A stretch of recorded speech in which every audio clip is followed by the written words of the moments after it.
नमस्कार। युवा विशेष संवादको यो श्रृङ्खलामा तपाईलाई हार्दिक स्वागत छ। यति बेला राजनीतिक अवस्थाले सडक तातेको छ। संसद विघटन भए पश्चात एक पक्षले संसद विघटन गर्नु संविधान विपरीत हो भनेको अवस्था छ भने अर्काइतर पक्षले संसद विघटन गर्नु प्रधानमन्त्रीको बाध्यात्मक परिस्थिति हो, बाध्यात्मक अवस्था हो। यो अहिलेको अवस्थामा सरकारलाई काम गर्न नदिएको अवस्थामा, थुनिएको अवस्थामा जनादेशमा जानु संविधान विपरीत हुन सक्दैन, यो अग्रगमन हो भनिरहेको अवस्था छ भने अर्का पक्षले भने यो कुनै पनि हालतमा संसदको विघटन गर्नु संविधान विपरीत छ, यो चाहिँ प्रधानमन्त्रीज्यूले संविधानलाई कु गरेको हो भनेर एक किसिमले प्रतिक्रिया दिइरहेका छन्। विभिन्न सङ्गठनहरूले, विभिन्न भातृ सङ्गठनहरू अथवा विभिन्न व्यक्तिहरूले यसलाई आफ्नो तरिकाले बहस भइरहेको अवस्था छ। यद्यपि संविधान संशोधन अथवा संविधान यो संसद विघटनको प्रक्रिया, यसको विषयमा परेका रिट भने सम्मानित अदालतमा सुनवाई हुने क्रममा छ। यति बेला विभिन्न सङ्गठनहरू जस्तै प्रेस सङ्गठन, विभिन्न भातृ सङ्गठनहरू, विद्यार्थी सङ्गठनहरू पनि एक किसिमले भौतिक रूपमा अथवा प्राविधिक रूपमा विभिन्न धारबाट बहस गरिरहेको अवस्था छ। देशकै ठुलो राजनीतिक एउटा सङ्गठनको रूपमा नेतृत्व गर्ने विद्यार्थी सङ्गठन अखिल नेपाल स्वतन्त्र विद्यार्थी युनियन अनेरा सबियुको अलिकति बढी चर्चा छ। यति बेला अनेरा सबियुको विद्यार्थी आन्दोलनदेखि राजनीतिक इतिहासलाई, युवाको पृष्ठभूमिलाई अथवा राजनीतिक पृष्ठभूमिलाई यहाँसम्म पुर्याउन विद्यार्थी आन्दोलनले गरेको भूमिका, विद्यार्थी आन्दोलनले खेलेको भूमिका र संविधानलाई यहाँसम्म टिकाउनका लागि विद्यार्थी आन्दोलनको अहम भूमिका छ।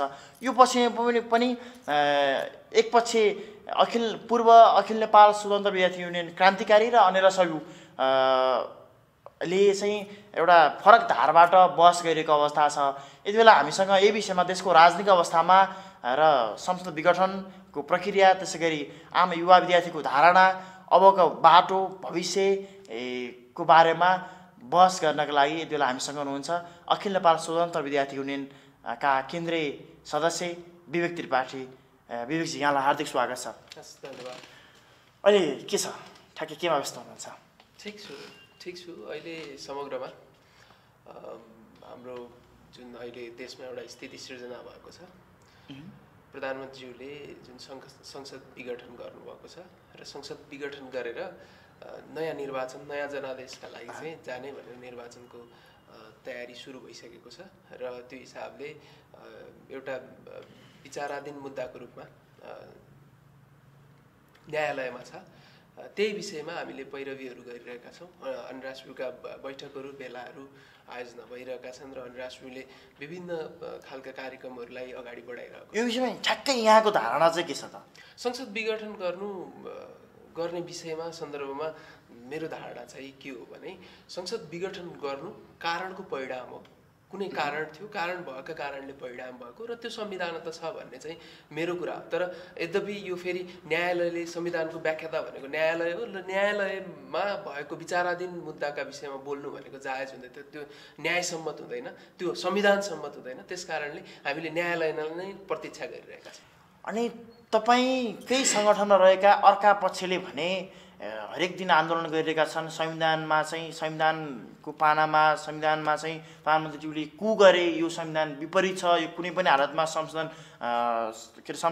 पुनर्स्थापना हुनुपर्छ भनेर बहस आन्दोलन गरिरहेका छन्। खास त्यो हो भने त्यसको औचित्य के त? उहाँहरूलाई लाग्नु स्वाभाविक हो। उहाँहरूलाई लाग्यो किनभने उहाँहरूलाई त्यही चस्मा भिराइएको छ।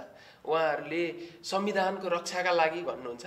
संविधानको रक्षा भनेको के हो त भन्दा संविधानको व्याख्या त, अन्तिम व्याख्या त भनेको को? न्यायालय हो। न्यायालयमा भएको विचाराधीन मुद्दाको विषयमा बोलिरहनु त्यति आवश्यक कुरा होइन, म ठान्दिनँ। र यो विषयमा त न्यायालयले व्याख्या गर्छ। न्यायालयले व्याख्या गरिसके पछाडि यदि संवैधानिक हो भने निर्वाचनमा जाने प्रक्रिया सुरु हुन्छ, असंवैधानिक हो भने कु भनेर उहाँहरूले जुन व्याख्या गरिराख्नु भएको छ होइन, त्यो व्याख्या गर्ने अधिकार त उहाँहरूलाई होइन, सडकबाट होइन नि। न्यायालयको व्यवस्थालाई, यदि संविधानलाई हामीले उच्च सम्मान गर्ने हो भने हामी अहिले यो विषयमा बोलिरहनु आवश्यक नै छैन। अनि यो 2/3 सरकारले काम गर्न सकिन, मलाई काम गर्न दिएन, काम गर्न वातावरण भएन भनेर संसद विघटन गर्नु चाहिँ कतिको जायज मान्छ यहाँहरूको पक्षबाट हेर्दा? त्यो मात्रै पनि होइन, मैले अघि नै पनि तपाईँहरूलाई भने कारणको परिणाम थियो यो कारण विभिन्न कारणहरू थिए। त्यहाँ जस्तै जस्तै काम गर्न नदिनु, त्यहाँ काम गर्न दिएन प्रधानमन्त्रीलाई एउटा हिसाबले, किनभने आफ्नै पार्टीको भित्र एउटा रुख काट्ने बन्चराको बिड पनि आफ्नै प्रजातिको भयो। जस्तै हाम्रो कम्युनिस्ट प्रजातिका अथवा देशमा श्रमजीवी सर्वहारा वर्गको नेतृत्व स्थापित गर्नुपर्छ र श्रमजीवी सर्वहारा वर्गको एउटा हक हितका निम्ति काम गर्न सक्ने खालको जुन समाज निर्माण गर्ने पक्षधरहरू पक्षपातीहरू नै आज त्यसैको विरोधमा लागे, आफ्नै नेतृत्वको विरोधमा लागे। बन्चराको बिड जस्तो उहाँहरूले काटिरहनु भयो, दैनिक रूपमा काटिरहनु भयो, काट्दैको परिणाम हो एउटा हिसाबले। अर्को हिसाबले भन्ने हो भने तपाईँको एमसिसीको कुराहरू पनि यसभित्र जोडिन्छन् र एमसिसीको विषयमा उहाँहरूले जो हाम्रो पूर्व प्रधानमन्त्रीहरू हुनुहुन्छ उहाँहरूकै पालामा एमसिसी सुरु भएको छ। त्यो एमसिसीका कारणले पनि अहिलेको संसद विघटन गर्नु पर्यो। अर्को कुरा भनेको तपाईँको जुन जस्तो अहिले जुन हिसाबले अगाडि बढिरहेको छ, जुन एमसिसी जुनै पनि सरकार आए पनि एमसिसीको विषयमा चाहिँ वकालत नगर्ने तर सडकमा हुँदा चाहिँ विरोध गर्ने, जस्तो विरोध गर्ने र एमसिसीको पक्षमा हुँदा चाहिँ राष्ट्रवादीदेखि नै विपक्षमा हुँदा अथवा त्यसरी चाहिँ जुन एउटा मानसिकता सिर्जना गर्न खोजेको छ त्यो कुराले चाहिँ के हो भने उहाँहरू नै सरकारमा पूर्व प्रधानमन्त्रीहरू नै सरकारमा हुने बेला पहिल्यैदेखि नै यो प्रक्रिया सुरु हुँदै आजसम्म आएको छ। र अहिलेको वर्तमान प्रधानमन्त्रीले के भन्नुभएको थियो भने मलाई याद छ, उहाँले यो चाहिँ एमसिसी अब संसदको जिम्मा लगाउने, संसदले जे गर्नुहुन्छ, सांसदहरूले जे गर्नुहुन्छ, मान्यहरूले जे गर्नुहुन्छ त्यही कुरा नै अबको हाम्रो रणनीति हुन्छ र हाम्रो अगाडिको बाटो हुन्छ भनेर उहाँले भनिसक्नु भएको छ खुल्ला रूपमा। तर सडकमा चाहिँ के गरिन्छ, यो राष्ट्रघाती कदम हो भनेर चाहिँ व्याख्या गरिन्छ। राष्ट्रघाती कदम चाहिँ कसरी हुन सक्छ अथवा राष्ट्रघाती हो भन्ने, तर उहाँहरूले नै त्यो कुरा सुरुवात गर्ने गर्दा त राष्ट्रघाती को हो त? यदि राष्ट्रका निम्ति उहाँहरूले गरेको चाहिँ गलत हुन्थ्यो भने उहाँहरूले किन गर्नुभयो? आज जनताले प्रश्न सोध्नुपर्ने बेला भएको छ र जनताले अब प्रश्न सोध्नुपर्छ यो विषयमा। र अर्को विषय भनेको जस्तो अहिले चुच्चे नक्सा सम्माननीय प्रधानमन्त्री केपी शर्मा ओलीले को नेतृत्वमा सडकमा हुँदा प्रत्येक नेताले भारतले हाम्रो जमिन हडप्यो भनेर बोल्नुहुन्थ्यो। तर अहिलेसम्मको इतिहासमा हेर्नुहोस् तपाईँले, अहिलेसम्म कसैले संसदमा बसेर भारतका विरुद्ध अथवा भारतले जुन हाम्रो भूमि कब्जा गरेको थियो त्यसका विरुद्ध बोल्न सक्ने अथवा त्यसको अडान राख्न सक्ने एउटा एकमात्र प्रधानमन्त्री भनेको केपी शर्मा ओली। ठिक त, यो अर्थमा भन्दाखेरि सरकारको यथा प्रधानमन्त्रीज्यूको राम्रो कामको समर्थन त अन्य प्रमुख प्रतिपक्षी दलले पनि समर्थन गरेकै हो र दलभित्रका शीर्ष नेताहरूले पनि समर्थन गरेका थिए नि।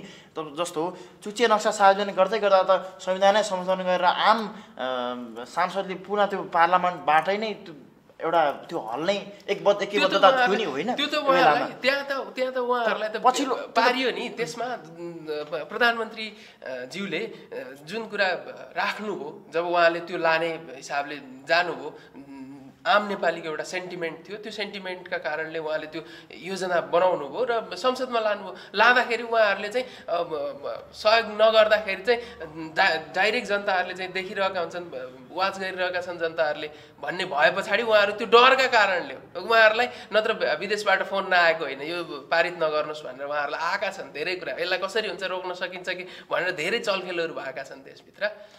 यो तपाईँले संसद विघटन गर्नु प्रधानमन्त्रीजीको बाध्यात्मक अवस्थामा विभिन्न कारणहरू छन् भन्दै गर्दाखेरि एउटा जति बेला गत पौषको 5 गते संसद विघटनको सिफारिस प्रधानमन्त्रीज्यूले गर्नुभएको थियो र राष्ट्रपतिज्यूले प्रमाणित गर्नुभएको थियो, त्यो दिन बिहान मात्रै चाहिँ आम प्रधानमन्त्री ओली इतर पक्षको के छ धारणा भने प्रधानमन्त्रीज्यूलाई अविश्वास प्रस्ताव राष्ट्रपतिले महाभियोगको र प्रधानमन्त्री समेत महाभियोगको प्रस्ताव ल्याउने तयारी गरिसकेपछि चाहिँ प्रधानमन्त्रीज्यूले चाहिँ यो संसद विघटनको प्रस्तावलाई राष्ट्रपति समक्ष लगियो हो भनिएको छ। यसबारेमा के छ धारणा?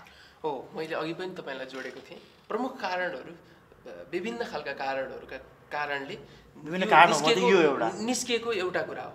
यो कुरा त्यसरी नै मैले अघि नै पनि तपाईँलाई जोडेको थिएँ, जसरी एमसिसीको कुरा, जसरी नेपालको भूमि फिर्ता गर्ने कुरा, अब भनेको मूलतः भूमि फिर्ता गर्ने र नेपाली जनताहरूलाई त्यहाँ रहेका लिपुलेक लिम्पियाधुरामा रहेका कालापानीमा रहेका नेपालीहरूलाई जुन हाम्रो भूमि हो, हामी नेपाली हौँ भन्ने उहाँहरूलाई वर्षौँदेखि छ र उहाँहरू नेपाली नै हो, तर उहाँहरूलाई टेरिटोरीको हिसाबले भारतले चाहिँ एउटा कब्जा गरेको स्थिति जुन थियो त्यो कब्जा गरेको स्थितिबाट फिर्ता ल्याउने जुन स्थिति अब चाल्नुपर्ने थियो, तर संसद विघटन गर्नु पर्यो। कारण त्यो हो एउटा। किनभने त्यहाँ यदि बिकाउ संसद हुन्छन् भने, संसदहरू बिग्छन् भने कसैका सामान्य चाहिँ लालचामा बिग्छन् भने त्यो संसद राखिरहनु जरुरत छैन, त्यस्ता संसद भङ्ग गर्नुपर्छ भन्ने मान्यता हो। र त्यही मान्यताका कारणले जसरी सांसदहरू बिग्नु भएको छ, आज उहाँहरूले बिकेका कारणले आफ्नै पार्टीको नेता विरुद्ध, आफ्नो दलको नेता विरुद्ध उहाँहरूले चाहिँ फर्जी हस्ताक्षर बोकेर संसदतिर कुदिराख्नु। कसरी हुन्छ? त्यहाँ बहुमत जुटाउन पाए अथवा 2-4 जना संसद यताउता तानतुन गर्न पायो भने हामीले प्रधानमन्त्रीमा अविश्वास प्रस्ताव दर्ता गर्ने र राष्ट्रपतिलाई महाभियोग लाएर हटाउन सकिन्छ भनेर त्यसरी चाहिँ उहाँहरू अभिप्रायले उहाँहरू चाहिँ गाइडेड हुनुभयो। त्यो गाइडेड भएको कारण एउटा थियो र त्यो भित्रको अर्को कारण भनेको के हो भने जस्तो त्यो नक्सा, अब केपी शर्मा ओलीले त्यो नक्सा ल्याउनु भयो, नक्सा जारी गर्नुभयो। अहिलेसम्म नेपालको संसदीय इतिहासमा हेर्ने हो भने हाम्रो छिमेकी दुई समान छिमेकी हुन् र उनीहरू विरुद्ध हाम्रो कुनै पनि कटुता छैन, उनीहरूप्रति हामी कुनै वैरभाव राख्दैनौँ। तर हाम्रो एउटा हैसियतका हिसाबले, नेपाली भूमि नेपाली जनताको हैसियतका हिसाबले हामीले आफ्नो एउटा हैसियत चाहिँ हामीले राख्छौँ। हाम्रो स्वतन्त्र राष्ट्र हो, हामी त्यही हिसाबले हामी चाहिँ प्रस्तुत हुन्छौँ। त्यही कुरा अहिलेसम्मको प्रधानमन्त्रीहरूले कसैले पनि गरेको इतिहास छैन। हेर्नुहोस्, तपाईँको आज संसदबाट नै भारतलाई सम्माननीय प्रधानमन्त्रीज्यूले भन्नुभएको थियो, म सोध्न चाहन्छु सत्यमेव जयते कि सिंहमेव जयते भनेर उहाँले प्रश्न गर्नुभएको छ। त्योभन्दा अर्को ठुलो प्रश्न के हुनसक्छ? उहाँहरूको जुन हाम्रो छिमेकी राष्ट्र भारतको एउटा स्लोगन हो, त्यो स्लोगनकै विषयलाई आधारित बनाएर उहाँले प्रश्न गर्नुभएको छ। यदि सत्य लिपुलेक लिम्पियाधुरा नेपाली भूमि हो र त्यो नेपाली भूमि फिर्ता गर्नुपर्छ, अब त्यस पछाडि म अर्को कुरा भन्दैछु। अनि जब त्यो कुरा आयो, अब आइसकेपछि भूमि फिर्ता गर्नु पर्यो। अनि अहिले त उहाँहरूले भनिराख्नु भएको थियो, पहिले पनि भन्नुभएको, नक्सा मात्रै निकालेर हुन्छ। प्रतिपक्षी दलका नेताहरूले पनि भन्नुभएको थियो अथवा केही त्यस्ता नेताहरूले भन्नुभयो, भूमि फिर्ता गर्ने बेला आयो उहाँहरूले साथ छोड्नुभयो, उहाँहरू बिग्नुभयो। जब बिगिसके पछाडि तपाईँको यो स्थिति सिर्जना भयो, यो स्थिति सिर्जना भयो। यो भनेको बिल्कुल राष्ट्रको हितमा छ। यदि त्यो बिकिराखेका संसदहरू भएको संसद राखिराख्ने हो भने नेपाल कुनै पनि हालतमा नेपाल रहने थिएन, यो स्वतन्त्र भूमि रहने थिएन। पार्टीको कुरामा मतलब नगर्ने, शीर्ष नेताहरूले भनेका कुरामा कहिले पनि उहाँले निर्णय गर्न सक्ने, आफै एक्लै निर्णय गर्ने भन्ने किसिमको प्रविधि देखियो भन्ने पनि आरोप लगाइरहेको छ नि प्रचण्ड नेपाल समूहले। अब त्यो सन्दर्भमा त उहाँहरूले आरोप त लगाउनै पर्यो नि। उहाँहरूले सहमति नगर्नेको भए, उहाँहरू बैठकमा नबसेको भए, उहाँले प्रस्ताव नलगेको भए आज पार्टी एकता हुने थियो, पार्टी एकताको स्थितिमा पुग्ने थियो र पुग्ने थिएन। जब पार्टी एकताको स्थितिमा पुग्यो, कमरेड केपी ओलीले नेतृत्व गरेको जुन एउटा स्पिडका कारणले पार्टीले एउटा ठुलो उचाइ लियो, त्यो उचाइ लिइसके पछाडि पार्टी एकता भयो। पार्टी एकतासँगै त्यो प्रक्रियामा जाने कुरामा त अहिले हुनुभएको सबै चाहिँ हाम्रो पार्टीको नेताहरू सबै उहाँहरू लेखेको होइन अथवा उहाँहरू टिके होइन, टिके हो। उहाँ कुन दिन निर्वाचित भएर आउनुभएको छ, कुन दिन कार्यकर्ताले अनुमोदित गरेर पठाएको छ उहाँहरूलाई, अनि उहाँहरू बहुमतको कुरा गर्ने? बहुमत छ, अल्पमत, त्यो त प्रधानमन्त्री त्यो त पार्टी अध्यक्ष पूर्व एमालेको पार्टी अध्यक्ष केपी शर्मा ओली र पूर्व माओवादीको अध्यक्ष प्रचण्ड दुई बीच भएको एउटा सहमति थियो। हामी अब यो पार्टी एकतासम्म सँगै जाने भन्ने सहमतिका आधारमा न 60-40 को अवधारणा आयो होला नि त, हैन? ती त कुनै पनि कार्यकर्ताले, कुनै पनि प्रतिनिधिले निर्वाचित गरेर पठाएका व्यक्तिहरू त होइन, हाम्रो नेताहरू त होइन। सही नियत राख्नु पर्यो। उहाँहरूको बदनियत, उहाँहरूको नियत खराब थियो, नियतमा खराब थियो, त्यस कारणले उहाँहरूले आरोप लगाउनुहुन्थ्यो।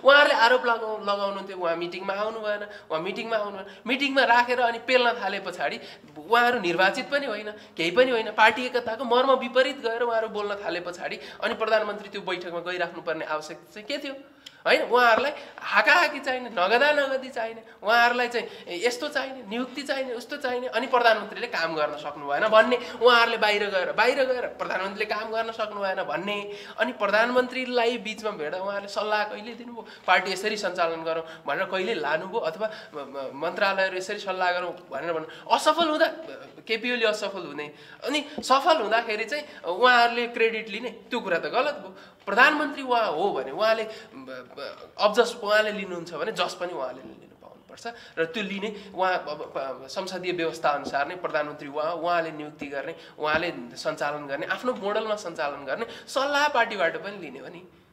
अब यसमा पार्टी प्रधान कि सरकार प्रधान भन्ने खालको बहस पनि त सुरु हुन सक्ला। अब योभन्दा पछाडि चाहिँ समग्र विद्यार्थी आन्दोलनको औचित्यलाई पनि यसमा पनि प्रश्न धेरै उठेका छन् र विगतको कुरा छोडेर अब चाहिँ अनेरा सबिउले कस्तो किसिमको रणनीति अवलम्बन गर्दैछ, अनेरा सबिउले के गर्छ र यहाँको भूमिका के हुन्छ?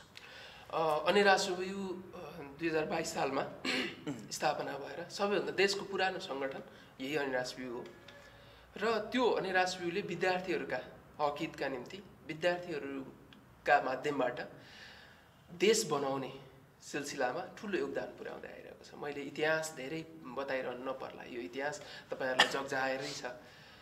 र अबको विद्यार्थी आन्दोलन, हिजो टायर बाल्ने, हिजो ढुङ्गामुढा गर्ने, हिजोका दिनहरूमा विभिन्न खालका आन्दोलनमा सरिक हुनुपर्ने एउटा व्यवस्था परिवर्तनका निम्ति आन्दोलनमा सरिक हुनुपर्ने अवस्था थियो।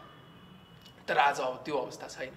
अझै पनि केही साथीहरू अझै पनि त्यही नै हो भनेर त्यही धङधङी बोकेर उहाँहरू सडकतिर कुदिराख्नु भएको छ। त्यो चाहिँ के हो भने म उहाँहरूको त्यो धङधङी मानसिकता, उहाँहरूको अग्रगमनको एउटा चाहिँ प्रगतिको एउटा परिवर्तनको चाहिँ सोच ल्याउन नसक्ने धङधङीको परिणाम हो भन्छु। उहाँहरू सडकतिर कुदिराख्नु भएको छ, केही विद्यार्थी सङ्गठनहरू कुदिराख्नु भएको छ। तर अहिलेका सङ्गठन, अबका विद्यार्थी सङ्गठन त्यसरी कुद्दैन। अबका विद्यार्थी सङ्गठन भनेको स्किल बनाउने, सिपसँग जोडिने, उद्यमशीलतासँग जोडिने, आफ्ना क्षमता अभिवृद्धिसँग जोडिने खालको सङ्गठन निर्माण गर्ने, त्यसले राष्ट्र निर्माणमा योगदान पुर्याउने खालको समृद्ध नेपाल निर्माणमा जुन समृद्ध नेपालका त्यो सपना पुरा गर्ने अभिभारातिर अगाडि बढ्ने खालको एउटा चाहिँ वातावरण सिर्जना गर्ने हाम्रो सङ्गठनको कार्यक्रमहरू छन्, हाम्रा सङ्गठनका नीतिहरू छन् र हामी अब त्यो अनुरूप हामी अब अगाडि बढ्छौँ। होइन, संसद विघटनको सन्दर्भमा मात्रै जोड्न खोजेको तपाईँलाई। संसद विघटनको विषयमा त न्यायालय भन्दा अर्को छ र? मलाई बताइदिनु न। यो संविधानको व्याख्या त न्यायालय भन्दा अर्को चिज छैन। भोलि न्यायालयले असंवैधानिक भन्ला अथवा संवैधानिक कदम भन्ला। संवैधानिक कदम भन्यो भने हामी निर्वाचनको प्रक्रियामा जान्छौँ, असंवैधानिक कदम भनिदियो भने फेरि होइन, भोलि फेरि चाहिँ नेपाललाई भड्खालोमा हाल्ने, नेपाललाई चाहिँ एउटा स्वतन्त्र राष्ट्र हुन नदिने, उपनिवेश बनाउने व्यक्तिहरूको विजय हुन्छ। र संविधान त भन्ने हो भने प्रधानमन्त्रीज्यूले चालेको कदम त्यो संविधानमा टेकेर चालेको कदम हो, त्यसकारणले त्यो असंवैधानिक हुनै सक्दैन। त्यही त, योभन्दा पछाडि तपाईँले विद्यार्थी आन्दोलनलाई हामीले सौहार्दपूर्ण तरिकाले पहिला जस्तो ढुङ्गा हान्ने, टायर बाल्ने भन्दा पनि अलिकति त्यसलाई विस्तारित रूपमा सौहार्दपूर्ण तरिकाले पृथक तरिकाले लैजाने भनिरहनु भएको छ। तर प्रचण्ड नेपाल समूहका आम विद्यार्थी सङ्गठनहरू अथवा अन्य भातृ सङ्गठनहरू होइन, प्रचण्ड नेपाल खेमाका सङ्गठनहरूले चाहिँ प्रचण्ड आफैले एउटा पब्लिक मञ्चमा बसेर अब शाकाहारी आन्दोलनले हुँदैन, मांसाहारी आन्दोलन गर्नुपर्छ, हामी चाहिँ यसरी अगाडि बढ्नुपर्छ भनेर आम कार्यकर्तालाई उत्साहित गर्ने तरिकाले बोलिरहनु भएको छ। अर्को कुरा के भने अस्ति मात्रै रत्न पार्कमा एउटा व्यापक भेला भयो होइन, विभिन्न ठाउँबाट व्यापक भेला भयो। यसमा विभिन्न जिल्लाबाट आम कार्यकर्ताहरू काठमाडौँ ओसार्ने क्रम धेरै अगाडिदेखि जारी भए होइन। यो भन्दै गर्दाखेरि यहाँहरूको सङ्गठनको धारणा कस्तो छ? एकापछिबाट त मांसाहारी आन्दोलन घोषणा गरिसके नि। मांसाहारी आन्दोलन अब यसलाई उहाँले कसरी लिनु हो र कसरी एउटा चाहिँ यो सेन्टिमेन्टलाई, मासको सेन्टिमेन्टलाई चाहिँ कसरी मिसगाइडेड। हिजो म माओवादी आन्दोलनमा लागेका योद्धाहरूलाई सलाम गर्न चाहन्छु। उहाँहरूले निस्वार्थपूर्वक योगदान गर्नुभएको, उहाँहरूले राष्ट्र निर्माणका निम्ति एउटा सामन्तवादी राज्य सत्ता विरुद्ध उहाँहरू लड्नुभएको, त्यो कुराले अभिप्रेरित भएर उहाँहरूको आज शरीरमा गोलीका छर्रा छन्, उहाँका आज पीडा छन्, उहाँका कतिका सिउँदोको सिन्दुर पुछिएको छ, कति छोराछोरीहरू टुरा भएका छन्। आज ती योद्धाका छोराछोरीहरूले आज के कमरेड प्रचण्डले हेर्नुभएको छ? प्रचण्डले कहिले ती व्यक्तिहरूको ती परिवारहरूको पीडाको विषयमा बोल्नु भएको छैन। आज पनि फेरि उहाँ त्यही मांसाहारी आन्दोलन चाहनु भएको छ र फेरि पनि मुठभेडमा लाने, फेरि पनि त्यही खालको एउटा मिसगाइडेड गर्ने र अनि अन्ततोगत्वा उहाँको परिणाम उहाँले चाहेको भनेको के हो भन्दा उहाँ प्रधानमन्त्री हुन चाहनु भएको अथवा देशको एउटा चाहिँ कार्यकारी प्रमुख हुन चाहेको अथवा चाहिँ नेतृत्वमा पुगिरहने र शक्तिमा पुगिरहने। तपाईँको हेर्नुहोस् न 35-40 वर्ष उहाँले एउटा नेतृत्व गरिराख्नु। हामी आज तानाशाहका विरुद्ध आन्दोलन गरेको होइन, राज संस्थाका विरुद्ध अथवा राणा शासन जानिया शासनको विरुद्ध हामीले आन्दोलन गरेको। लाखौँ नेपाली जनताले आन्दोलन गरेका हुन्। ती पूर्व माओवादी योद्धा कमरेडहरूले पनि गर्नुभएको। र आज हामीले हाम्रो पार्टीभित्र नयाँ स्वरूपमा महाराजहरू खडा गरिरहेका छौँ र नयाँ स्वरूपका चाहिँ हाम्रा राजाहरू हामीले निर्माण गरिरहेका छौँ भनेको हाम्रो त्यो टेरिटोरीले निर्माण गरिरहेको छ, त्यो परिवेशले निर्माण गरिरहेको छ। यो कुराको परिणाम त्यही नै हो र अन्ततोगत्वा यो आन्दोलनको परिणाम पनि के हो र? उहाँहरूले चाहेको के हो र? उहाँ प्रधानमन्त्री हुन चाहेको, पार्टीको अध्यक्ष हुन चाहेको, पदीय लालसाको पछाडि हो र त्यसको पछाडि को जाने को नजाने भन्ने कुरा उहाँहरूको विचारको कुरा हो। हिजो माओवादीका धेरै पूर्व लडाकुहरू हुनुहुन्छ, म उहाँहरूलाई धेरै सम्मान गर्न चाहन्छु, शहीदहरूलाई सम्मान गर्न चाहन्छु।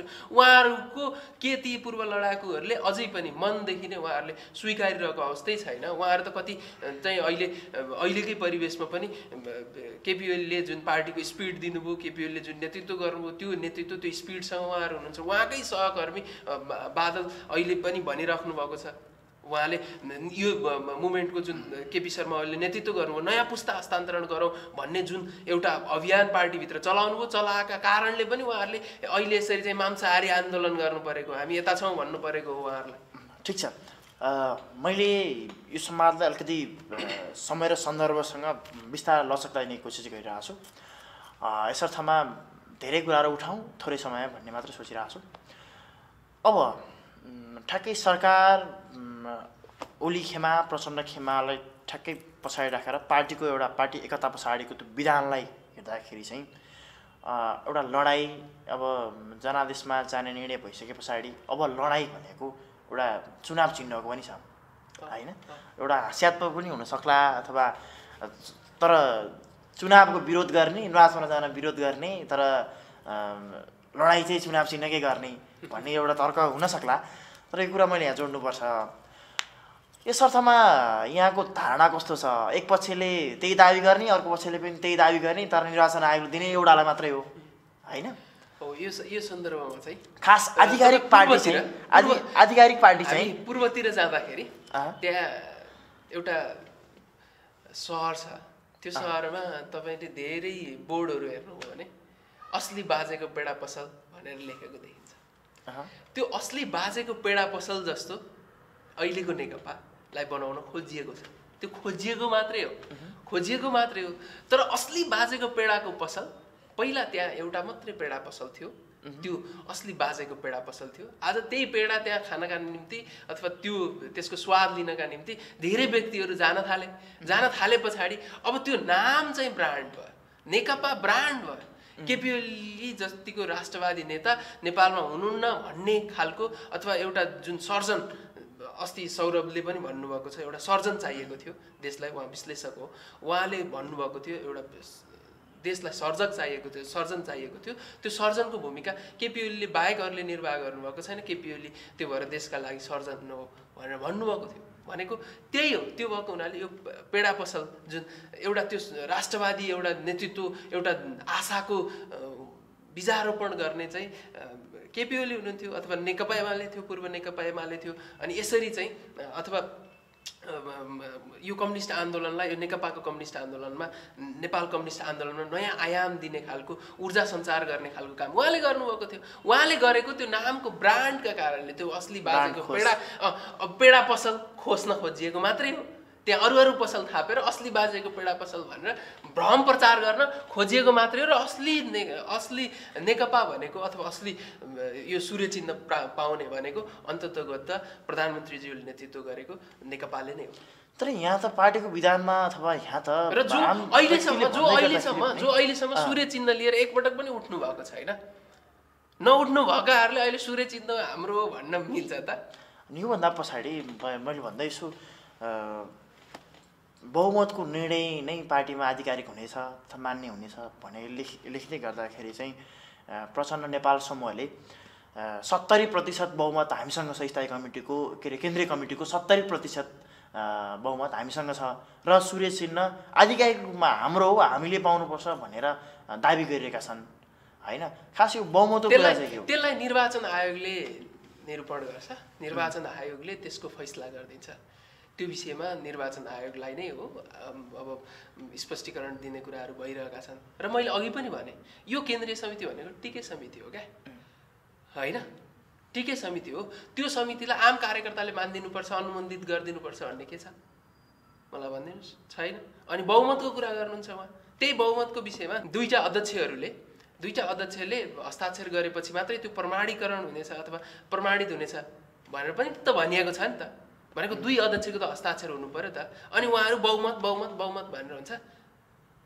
एउटा विचारको एउटा नेतृत्वको चाहिँ मूल मर्मलाई नबुझिकन अथवा त्यो स्पिरिटलाई नबोकिकन नेकपा एकताको प्रक्रियासम्म पुर्याउने र टुङ्ग्याउने कुरासम्मको स्पिरिटलाई नेतृत्व नगरिकन अनि अहिले बहुमत चाहियो, अहिले बहुमत हो, हाम्रो बहुमत हो भनेर उहाँहरूले चाहिँ विवाद गर्न मिल्छ? म उहाँहरूलाई प्रश्न गर्न चाहन्छु। मिडियाले पनि प्रश्न गर्नु पर्यो यो विषयमा। र दुईटा अध्यक्षहरूले, पार्टी अध्यक्षहरूले हस्ताक्षर गरेको नै आधिकारिकता प्राप्त हुनेछ अथवा त्यो कुरा नै आधिकारिक हुनेछ भनेर पनि त भनिएको छ नि। यहाँ बहुमतको कुरा मात्रै भनिएको छ र छैन? यहाँ त बहुमत र अल्पमतले हुने भनेर चाहिँ उहाँले त्यही कुरालाई मात्रै भनिराख्नु हो। त्यो कुरालाई त पनि हुनु पर्यो। अन्त महासचिवको कुरा पनि, महासचिव मिटिङ बोलाउनु, उहाँहरूले मिटिङ बोलाउने हो अध्यक्षको अनुकूलतामा। महासचिवले हामीले लेनिनको सङ्गठनको सिद्धान्तलाई अवलम्बन गर्नु पर्दैन? अवलम्बन गर्ने भने त त्यो होला नि त। अनि महासचिवलाई पनि खबरै छैन, अनि प्रधानमन्त्री अर्को पार्टी अध्यक्षलाई पनि खबर नै छैन। अनि उहाँहरू बैठक भएन भन्ने कुरा त भएन नि। महाधिवेशन गर्ने मूलत पार्टी एकतालाई जोगाउनु थियो भने महाधिवेशनको मुद्दालाई जोडतोडका साथ उठाउनु पर्थ्यो। उहाँहरूले उठाउनु भयो एक दिन, महाधिवेशन जाने बित्तिकै उहाँहरू हार्छु भन्ने डर थियो। अनि अध्यक्षज्यूले, अर्का अध्यक्षज्यूले भनेको केपी शर्मा ओलीले त भन्नुभएको थियो अब नयाँ पुस्तालाई दिनुपर्छ, नयाँ पुस्तालाई नेतृत्व हस्तान्तरण गर्नुपर्छ भनेर भन्नुभएको थियो त। अब नयाँ पुस्तालाई उहाँले लिइदिने बित्तिकै अथवा नयाँ पुस्ता अब पार्टीको नेतृत्वमा आउने बित्तिकै, चुनावमा आउने बित्तिकै आम कार्यकर्ताको सेन्टिमेन्ट बुझ्नुभयो। अब यसरी जित्न सकिँदैन भन्नुभयो। उहाँहरूलाई त 35 वर्ष 15-20 वर्ष पार्टीको नेतृत्व गरेका नेताहरू हुनुहुन्थ्यो। उहाँहरू त त्यही शक्ति आर्जन गरेर फेरि उही राजा हुने धङधङी उहाँहरूमा पलाएको छ। राजा फालेर राजा हुने धङधङी त उहाँहरूलाई छ। अनि त्यही कुराको परिणाम हो। उहाँहरू महाधिवेशन गरौँ किन भन्न नसक्ने? महाधिवेशन किन गरौँ भन्नु भएन? उहाँहरूले महाधिवेशन गरौँ भन्नु पर्थ्यो, महाधिवेशन गर्नु पर्थ्यो, महाधिवेशन जानु पर्थ्यो, महाधिवेशन आफ्नो एजेन्डाहरू लिएर जानु पर्थ्यो। आम नेपालको परिवर्तनको पक्षमा के गर्न सकिन्छ, कस्ता खालका मुभमेन्टहरू लानुपर्छ, त्यसरी जानु पर्थ्यो त। उहाँहरू एक दिन जानुभयो, पीर मर्काका दिन एक दिन जानुभयो, उहाँहरूले ती कुरा उठाउनुभयो। सचिवालय बैठकमा एक दिन उठाउनु भयो। पार्टीको बैठकमा उहाँहरूले आम जनताहरू कोभिड आतङ्कबाट कति पीडामा थिए, 9 महिना मान्छे घरमा बस्नु पर्यो, लकडाउनको स्थितिमा हुनु पर्यो। त्यो बेला चाहिँ ब्याङ्कले दिएको प्रेसर, व्यवसाय नचलेको प्रेसर, कतिले त आत्महत्या गर्नु पर्यो, कतिले चाहिँ भोकै भएर आफ्नो जीवन यलीला त्याग गर्नु पर्यो। सूर्यबहादुर तामाङहरूको विषयमा उहाँले बोल्नुभयो। एउटा गरिबले जुन आफ्नो निशानी नाम्लो सिरानी च्यापेर बितेको दर्दनाक पीडा होइन, त्यो पीडाले उहाँहरूलाई कुन दिन छोयो? आजसम्म त्यो रेकर्ड छ। उहाँहरूले त्यो विषयलाई कहिल्यै पनि प्राथमिकतामै दिनु भएन। उहाँहरू कहिल्यै पनि त्यो विषयलाई पार्टीको छलफलको विषय नै बनाउनु भएन। त्यसका समस्याका समाधानका विषयमा कहिल्यै पनि बोल्नु भएन। मलाई पद चाहियो, मलाई चाहिँ अपमान भयो, मान चाहियो, मलाई चाहिँ यो भएन, मेरो यो मान्छेलाई नियुक्त गरिदिनु पर्यो भनेर जहिले पनि उहाँहरू भनिराख्ने। त्यो कुराको परिणामले गर्दा उहाँहरू महाधिवेशनमा पनि जान नचाहने अथवा केन्द्रीय कमिटीको बैठक बोलाउँ, त्यहीँबाट चाहिँ बहुमत जसको छ त्यसैलाई पार्टी अध्यक्ष बनाऊ भन्ने जस्तो कुरा भनेको अर्को के कुरा हुन्छ? हास्यास्पद कुरा। त्यो कसले राख्यो? त्यो प्रस्ताव कसले राख्यो? अर्का अध्यक्ष, हाम्रो नेकपाका अर्का अध्यक्षले भने पछाडि त्यो हिसाबले उहाँहरूले राख्नुभयो। उहाँहरू महाधिवेशन फोबिया भएको के बुझ्नुभयो नि? महाधिवेशन फोबिया भयो र त्यो भएको कारणले चाहिँ पार्टीको यो अवस्थासम्म पुगेको। हामी करिब समयको अन्तिममा पनि आइपुगेका छौँ, कार्यक्रमको अन्तिममा। अब अन्तिममा आम जनसङ्गठनहरूलाई, आम युवा सचेत युवाहरूलाई यहाँको आह्वान के छ अन्तमा? म के भन्न चाहन्छु भने संविधानको अन्तिम व्याख्याता भनेको न्यायालय हो। न्यायालयले व्याख्या गर्नुपर्छ र न्यायालयले व्याख्या गर्छ। न्यायालयले व्याख्या गरोस् र न्यायालयलाई जुन सडकबाट हामी प्रभावित गर्छौँ, मांसाहारी आन्दोलनबाट प्रभावित गर्छौँ, डर धम्की दिन्छौँ, हामी सडकमा तान्छौँ। अस्ति एकजना नेताले त्यो कुरा सेयर गर्नुभएको छ, सडकमा तान्छौँ हामी भन्नुभएको छ। त्यो कुरा भनेको संविधान, उहाँहरू संविधानका रक्षाका निम्ति भनेर बोलिराख्नुहुन्छ, तर उहाँहरूले व्यवहार त फेरि त्यही कुरा भन्नुहुन्छ भनेको हामी सडकमा तान्छौँ। कसरी त्यो चाहिँ न्यायसम्मत हुन्छ? कसरी उहाँहरू संविधानको रक्षक हुनुभयो? उहाँहरू त संविधानको खिलाफ हुनुहुन्छ। संविधान अनुसार भन्ने हो भने जुन न्यायालयमा छ अथवा न्यायालयमा गएको टेबलमा भएको कुरा चाहिँ हामीले बहस गर्नु अथवा त्यसको पक्ष विपक्षमा बोल्नु भन्ने कुरा जायज हुँदैन। त्यस कारणले त्यो कुरा गरेर मांसाहारी आन्दोलन गरेर एउटा मुठभेड सिर्जना गरेर देशलाई अतिरञ्जित बनाएर फेरि एउटा लय लिन खोजेको, विकासको गति लिन खोजेको एउटा यो परिस्थितिमा हामी जुन समाजमा छौँ, त्यो समाजको नेतृत्व गर्न छाडेर अझै पनि फेरि हामी मुठभेडमा, फेरि पनि हामी उही पुरानै शैलीमा, फेरि पनि टायर बाल्ने शैलीमा, फेरि पनि उही अन्य शैलीमा हामी हेर्नुहोस् न।